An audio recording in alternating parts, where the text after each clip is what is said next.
तीर्थयात्रा करत असताना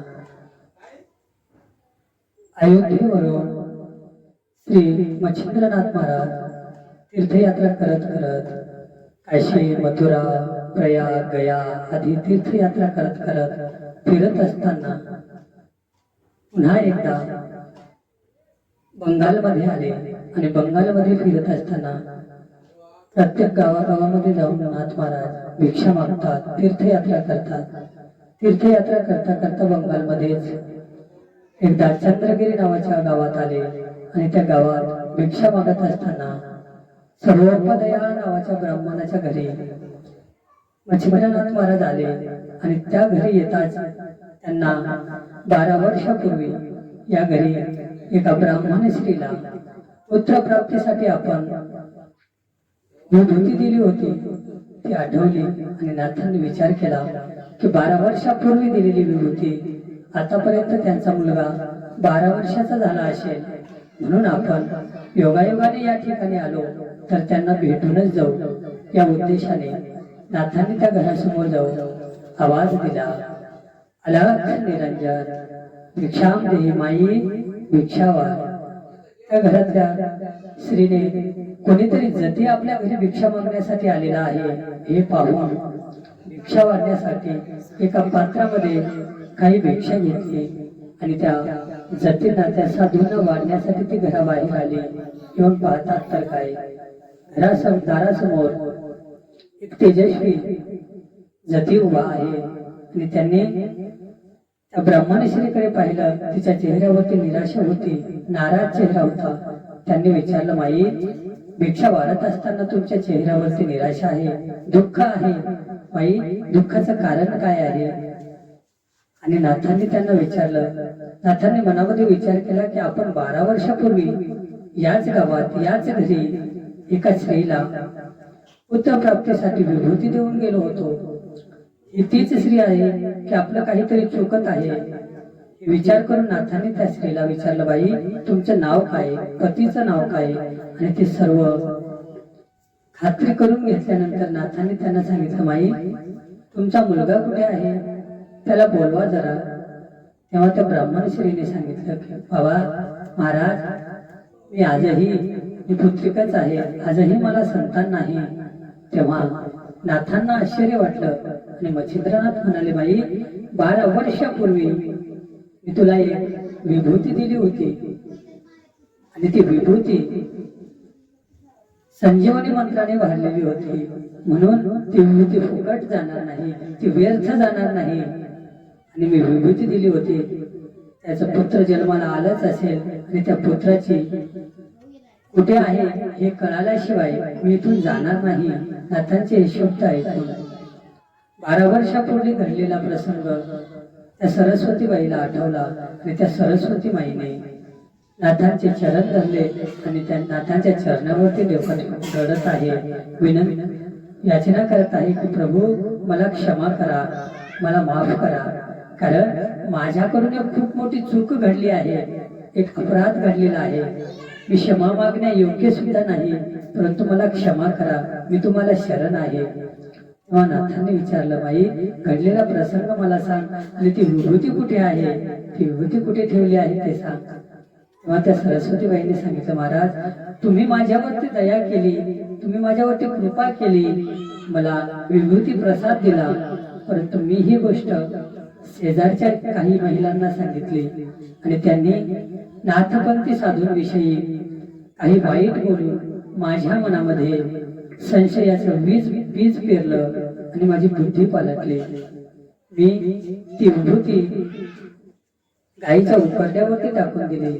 नाथांना आश्चर्य वाटलं आणि नाथांनी क्रोधाने त्या स्त्रीकडे पाहिलं, परंतु आता राग करून काही उपयोग, म्हणून नाथांनी ब्राह्मण स्त्रीला सांगितलं, माई देवयोगाने जे घडलं ते घडलं, परंतु आता ती विभूती कुठे आहे ते मला सांग, कारण ती संजीवनी मंत्राने भरलेली विभूती आहे, तिच्यावरती सूर्यदेवाची कृपा आहे आणि ती फुकट जाणार नाही, ती व्यर्थ जाणार नाही. ती जिथे कुठे पडली असेल त्या ठिकाणी देहधारणा झालीच असेल, म्हणून ती जागा मला दाखव. नाथांचे हे वचन ऐकून ब्राह्मण स्त्रीने सरस्वतीबाईंनी ती उभती टाकलेली जागा ती गाईचा उकरडा नाथांना दाखवला. मच्छिंद्रनाथ त्या ठिकाणी येऊन बघतात आणि मच्छिंद्रनाथांनी आवाज दिला, हे महाप्रतापी हरिनारायणा, उठा. तुम्ही या उकरड्यामध्ये जर आहात तर त्वरेने बाहेर या. हे मच्छिंद्रनाथ तुम्हाला बोलवत आहे. मच्छिंद्रनाथांचे हे शब्द ऐकून त्या नाथांना सुद्धा वाटलं की आता बाहेर निघण्याची वेळ आलेली आहे. तेव्हा मच्छिंद्रनाथ महाराज पुन्हा म्हणतात, हे हरिनारायणा, तुम्ही 12 वर्षापासून या गायीच्या गोबरात वास्तव्य करत आहात, म्हणून मी तुम्हाला गोरक्ष हे नाव देत आहे. तुम्ही या उकरड्यात जर असाल तर त्वरेने बाहेर या. तेव्हा मच्छिंद्रनाथांचे ते शब्द ऐकून गोरक्षनाथांनी आवाज दिला आणि त्या उकरड्यातून खोलवरून एक आवाज ऐकू आला, गुरुजी, हा तुमचा शिष्य 12 वर्षापासून या गोबरात या उकरड्यामध्ये अडकून आहे. त्याला हालचालही करता येत नाही, म्हणून तुम्हीच मला या उकरड्यातून बाहेर काढा. गोरक्षाचे हे शब्द ऐकून मच्छिंद्रनाथाने कुदाळ फांदा घेऊन ते उकरडा उपसून काढला आणि अलगत त्या गोरक्षाला तिथून बाहेर काढलं. गोरक्ष जेव्हा त्या उकरड्यातून बाहेर आले तेव्हा चारही दिशांना प्रकाशमान झालेले आहे. चारही दिशांना आनंद आहे. तिथे जमा झालेल्या भक्तांनी ते पाहिलं की गोरक्षाची 12 वर्षाची तेजपुंज मूर्ती, अलौकिक तेज, दिव्य कांती, कोमल शरीर हे पाहून त्यांना आश्चर्य वाटत आहे. 12 वर्षापासून एका उकरड्यामध्ये एक गोरक्ष होते. नाथांचं हे आश्चर्य पाहून चकित झालेले आहे. आणि आता ही सरस्वतीबाई आपल्या फुटक्या शरीर नशिबाला दोष देत तिथे रडत उभी आहे. तेव्हा नाथांनी त्याच्याकडे पाहिलं आणि मच्छिंद्रनाथाने क्रोधाने सांगितले, हे बाई, इथे उगाच रडू नकोस आणि मला त्रास देऊ नकोस. मला जराही त्रास दिलास तर एका क्षणात तुला जाळून भस्म करेल. मच्छिंद्रनाथांचे हे उग्र रूप पाहून सरस्वतीबाई घाबरलेली आहे आणि तिने कारथा पाय घेतला आणि आपल्या घराकडे निघून गेलेली आहे. गोरक्षनाथांना हृदयाशी धरलं मच्छिंद्रनाथांनी आणि गोरक्षनाथांना नाथ दीक्षा देऊन त्यांना गुरु दीक्षा देऊन सनाथ केलेला आहे. प्रेमाने गोरक्षनाथ आणि मच्छिंद्रनाथ दोन्हीही गुरु शिष्य एकमेकांच्या हाताला धरून तिथून पुढच्या प्रवासाला निघून गेले. पुढच्या प्रवासाला जात असताना ते चंद्रगिरी गावातून निघाले होते आणि जात असताना जगन्नाथपुरीकडून प्रवास आहे मायबापांनो. जाता जाता कनकगिरी नावाच्या गावात ते आले. त्यावेळी दुपारची वेळ झालेली होती आणि दुपारची वेळ आहे. कडक भूक लागलेली आहे. मच्छिंद्रनाथ त्या गावात न जाता बाहेरच एका झाडाच्या खाली थांबले आणि बाहेरच थांबून त्या गावाच्या बाहेर एका झाडाखाली बसून आहे आणि त्यांनी गोरक्षनाथांना भिक्षा मागण्यासाठी सांगितलं. गोरक्षनाथांनी गुरुजींची आज्ञा समजून भिक्षा मागण्यासाठी ते निघालेले आहे. त्या गाव वस्तीवरती जाऊन ते फिरत आहे भिक्षा मागण्यासाठी. योगायोगाने त्या दिवशी त्या गावात एका ब्राह्मणाच्या घरी पितृश्राद्ध होतं आणि त्या ठिकाणी अनेक पदार्थ बनवलेले आहेत.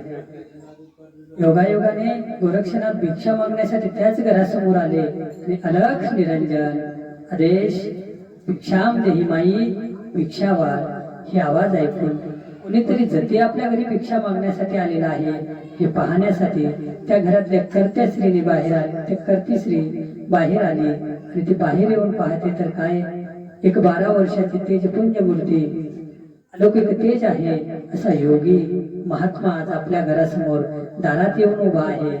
भिक्षा वाढण्यासाठी त्या माईने घरातून बनवलेले सर्व पदार्थ आणून त्या नाथांच्या झोळीमध्ये भिक्षा टाकलेली आहे. नाथांनी ती भिक्षा स्वीकारून त्या ब्राह्मण स्त्रीला अनेक आशीर्वाद दिले आणि तिथून दोघंही गुरु शिष्यांना पुरतील एवढी भिक्षा झोळीमध्ये आहे हे पाहून गोरक्ष पुन्हा मच्छिंद्रनाथाकडे आले. येऊन ती भिक्षानाथान ती झोळी नाथांसमोर ठेवली. मच्छिंद्रनाथ आणि गोरक्षनाथ दोघंही गुरु शिष्य आनंदाने अन्न ग्रहण करत आहेत.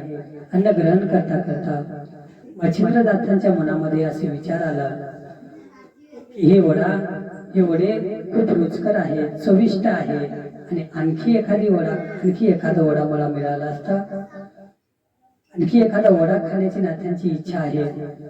मच्छिंद्रनाथांनी हेतू पुरस्पर दृष्टीने गोरक्षाकडे पाहिलं. गोरक्षांनी ते जाणलं आणि जाणून गुरुजींची काहीतरी इच्छा आहे असं मनामध्ये विचार केला आणि त्यांनी सांगितले की गुरुजी, तुमच्या मनात काय आहे ते स्पष्ट सांगा.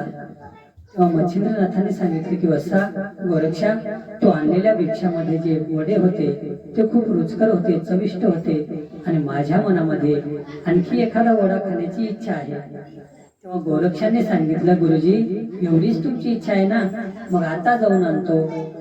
तेव्हा गोरक्ष पुन्हा त्या गावात आले. त्याच ब्राह्मण स्त्रीच्या घरासमोर येऊन ती भिक्षा मागण्यासाठी आवाज दिला. तेव्हा तीच स्त्री घराबाहेर आली. तेव्हा गोरक्षाने हात जोडले आणि सांगितले, माई, तुम्ही दिलेली भिक्षा त्याच्यात जे वडे होते ते माझ्या गुरूंना खूप आवडले आहे आणि माझ्या सद्गुरुनाथांची अशी इच्छा आहे की पुन्हा एखादा वडा खाण्याची, म्हणून मी तुमच्या घरासमोर पुन्हा भिक्षा मागण्यासाठी आलेलो आहे. माई, मला भिक्षा वाढा. तेव्हा त्या ब्राह्मण स्त्रीने विचार केला की आताच याला भरपूर भिक्षा दिली होती, परंतु पुन्हा हा आलेला आहे, म्हणजे हा खरा भक्त नाही. त्यांनी सांगितलं, महाराज, तुम्हाला आताच मी भरपूर भिक्षा वाढली होती आणि ते चविष्ट पदार्थ पाहून तुम्ही पुन्हा एकदा आलात आणि सद्गुरूंचं नाव घेऊन तुम्हालाच वडे खायचे आहे, स्पष्ट का सांगत नाही? सद्गुरूंचं नाव कशाला पुढे करतात? तुम्हालाच हवे आहेत असं सांगा स्पष्ट. हे शब्द मात्र गोरक्षाच्या जिव्हारी लागले आणि गोरक्षांनी सांगितलं, माई, मी आतापर्यंत कधीही खोटं बोललेलो नाही आणि आताही या ठिकाणी मी माझ्या सद्गुरूंची इच्छा पूर्ण करण्यासाठीच आलेलो आहे. तेव्हा त्या ब्राह्मण स्त्रीने सांगितले की मी तुम्हाला वडे देते, परंतु हे अन्न फुगत येत नाही. मी तुम्हाला वडे देते, त्याच्यासाठी तुम्हाला काहीतरी किंमत चुकवावी लागेल. तेव्हा मच्छिंद्रनाथांची आज्ञा आहे वडा आणण्याची. गोरक्षनाथांनी विचार केला, त्याच्यासाठी काही जरी किंमत असेल तरी ती थोडीच आहे. तेव्हा गोरक्षनाथांनी त्या माईला सांगितलं, आई, तुम्ही जे म्हणाल ते किंमत द्यायला तयार आहे, तुम्ही फक्त मला वडे देण्यासाठी नकार देऊ नका. तेव्हा गोरक्षनाथांची गुरुभक्ती पाहून त्या माईने विचार केला की हे खरंच गुरुभक्त आहे का? तेव्हा त्या माईने विचार केला आणि सांगितलं, मी तुम्हाला वडे देते, परंतु त्या बदल्यात मला तुम्ही तुमचा एक डोळा द्या. गोरक्ष हा गुरुभक्त होता, एकनिष्ठ गुरुभक्त होता. त्याच्या गुरुसाठी आपले प्राण द्यायला सुद्धा तो मागे हटला नसता. गोरक्षासाठी ही मागणी काही मोठी नव्हती. तेव्हा गोरक्षांनी आपले दोन्ही बोट डोळ्याच्या बुबुळात टाकले आणि डोळ्यात बुबुळ काढून त्या माईच्या समोर दिला आणि सांगितलं, आई, मला भिक्षा वाढा आणि त्या भिक्षामध्ये माझ्या सद्गुरूसाठी वडे द्या. गोरक्षाच्या डोळ्यातून भळाभळा रक्त वाहत आहे, वेदना होत आहे, परंतु त्याच्याकडे गोरक्षाचं लक्ष नाही. सद्गुरू भक्त होता माझा. त्या ब्राह्मण स्त्रीला हे पाहून आश्चर्य वाटत आहे. गोरक्षाची ही अघोरी वृत्ती पाहून ती चकित झालेली आहे आणि त्याला वाटलं की आज पितृश्राद्धाच्या दिवशी मी एका खऱ्या गुरुभक्ताला दुखवलेला आहे, त्याला त्रास दिलेला आहे, मी अपराधी आहे. म्हणून त्या स्त्रीने पुन्हा पुन्हा गोरक्षनाथांची माफी मागितली. पुन्हा त्यांच्या चरणी प्रार्थना करत आहे की महाराज, मला क्षमा करा. आणि त्याने आपल्या घरात जेवढे होते तेवढे वडे आणून त्या गोरक्षांच्या झोळीमध्ये टाकलेले आहे. माई बाप्पांनो, गोरक्षनाथांना ते पुन्हा विनंती करते की महाराज, मला खरंच क्षमा करा, मी तुमचं मन दुखवलं, तुम्हाला चिडवलं. महाराज, मी अपराधी आहे, परंतु आता मला हे पाहून क्लेश दुःख होत आहे, मला तुम्ही क्षमा करा, मी तुम्हाला शरण आहे. तेव्हा गोरक्षनाथांनी सांगितलं, आई, त्यात तुझी काय चूक आहे? जे घडलं होतं तेच व्यवहार झालेला आहे. वड्याच्या बदल्यात तुम्ही माझ्याकडून डोळा मागितला होता आणि मी तुम्हाला दिलेला आहे, यात तुमची काही चूक नाही. परंतु ती माय पुन्हा पुन्हा पुन्हा पुन्हा विनंती करत आहे, मला क्षमा करा. तेव्हा गोरक्षनाथांनी त्या ब्राह्मणश्रीची समजूत काढली. तिथून डोळ्याचा बुबुळ आणि वडे घेऊन ते गोरक्षनाथ मच्छिंद्रनाथांकडे निघाले. डोळ्यातून बळाबळा रक्त वाहत आहे, वेदना होत आहे, परंतु ते रक्त पुसण्यासाठी त्यांनी आपल्या अंगावरच्या वस्त्रांनी डोळा झाकलेला आहे. आणि मच्छिंद्रनाथाकडे येऊन गोरक्षनाथांनी ते वडे दिले. आणि मच्छिंद्रनाथांनी विचारलं, गोरक्षा, डोळ्याला काय झालं आहे? कारण ते योगी मच्छिंद्रनाथ होते माईबापांना. गोरक्षनाथांनी विचार केला, गुरुजींना जर खरं खरं सांगितलं तर ते ब्राह्मण स्त्रीला श्राप देतील आणि वडेही खाणार नाही. त्यापेक्षा आपणच खोटं बोललेलं योग्य. म्हणून गोरक्षनाथांनी सांगितलं, गुरुजी, माझे डोळे आलेले आहेत आणि ते सुजून लाल झालेले आहेत. जास्त काही काळजी करण्याची गरज नाही. तुम्ही आधी वड्यांचा नैवेद्य स्वीकार, वडे खाऊन झाल्यानंतर आपण त्याच्यावरती उपचार करू. पण ते नाथ होते माईबापांना. मच्छिंद्रनाथांनी सांगितले, गोरक्षा, तुला त्रास असताना मी जिभेचे चोचले पुरवेल हे कदापि शक्य नाही. आधी तुझ्या डोळ्यांना काय झालं आहे ते पाहू दे, नंतर मी वडे खातो. आता गोरक्षांनी घडलेला खरा खरा प्रसंग सांगितला माईबापांनो. आणि त्या ब्राह्मण स्त्रीला आणि मलाही माफ करा अशी विनंती केली. मच्छिंद्रनाथांनी गोरक्षाकडे पाहिलं की खरा गुरुभक्त माझा गोरख आहे. म्हणून त्या गोरक्षाला त्यांनी हृदयाशी धरलं आणि ते डोळ्याचा बुबुळ हातामध्ये घेऊन त्याच्यावरती संजीवनी मंत्राचा प्रयोग करून सूर्यनारायणाला सुद्धा विनंती केली की याच्यावरती आपलं तेज या डोळ्यावरती या डोळ्यात आपला तेज असू द्या. म्हणून आता सूर्यनारायणाचा तेज असल्यामुळे ते डोळे तेजस्वी झालेले आहे. संजीवनी मंत्रांनी गोरक्षनाथांचा डोळा मच्छिंद्रनाथांनी पुन्हा जशास तसा केला. पूर्वीपेक्षा आता गोरक्षाचे डोळे तेजस्वी दिसत होते.